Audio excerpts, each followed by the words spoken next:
Wildfire is a fact of life for many in the arid Southwest, and over the years it's become an annual event as the summers become drier and hotter.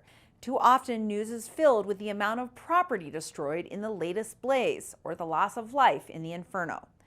That isn't the only narrative, though, and local filmmaker Christi Bode found a way to tell her story in a short film in Plumtaw Fire. You're watching the Local News Network, brought to you by Krager's Ace Hardware and Serious Texas Barbecue.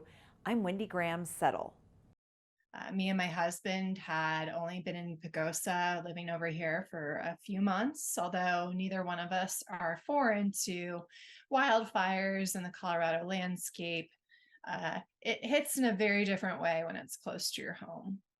So I got notification of the fire start when I was actually out on a different shoot in the Four Corners area on my phone, and called home, called my husband, and said, hey, can you take a look out there to the north from our porch, see what's going on?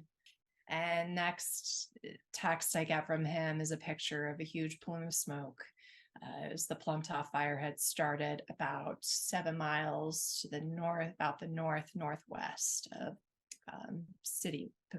town of Pagosa Springs. I do a lot of these stories for a living. I show up and capture a lot of the post-fire footage, talk a lot about the recovery process.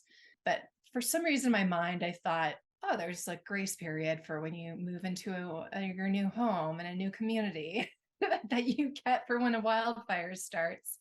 But no, here you go. We're right in it, and kind of living this reality that I really try and communicate and educate through my films. The Plumtaw Fire started on May 17, 2022.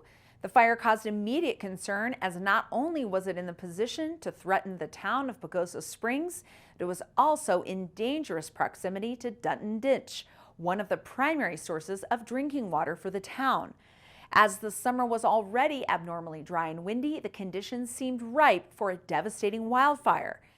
The Headwaters Partnership, together with the San Juan National Forest, had gone out and identified a particular area that could be used as a holding feature, essentially, and had gone out just the year before in 2021 and brushed out along the road and done some fuels reduction treatments that ended up being utilized in managing that wildfire the following year.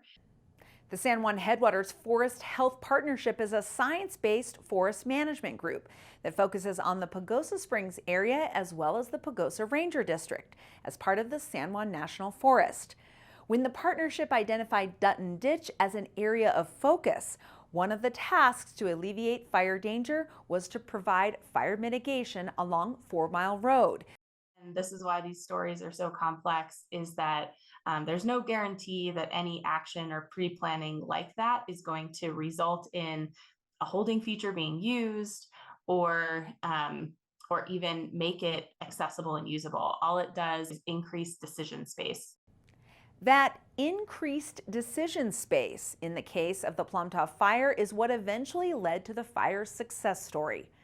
Incident commanders, rangers, and other personnel were able to create a plan of action to combat the fire before it burned out of control.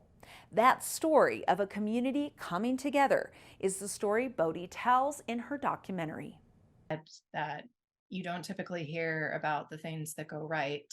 And it was also important that it was a story that communicated that fire isn't necessarily bad, and it's something that's necessary within the landscape. It was really important that we create a message that brings people along. Plumtaw Fire premiered earlier this year on the 1-year anniversary of the fire in Pagosa Springs. The documentary aims to bring attention and awareness to the importance of talking about fire, encouraging people to engage in the conversations of the impacts of fire on the landscapes around us, and hopefully show that not all fires end in destruction and loss. Find more information about this and other stories at durangolocal.news. Thank you for watching this edition of the Local News Network. I'm Wendy Graham-Settle.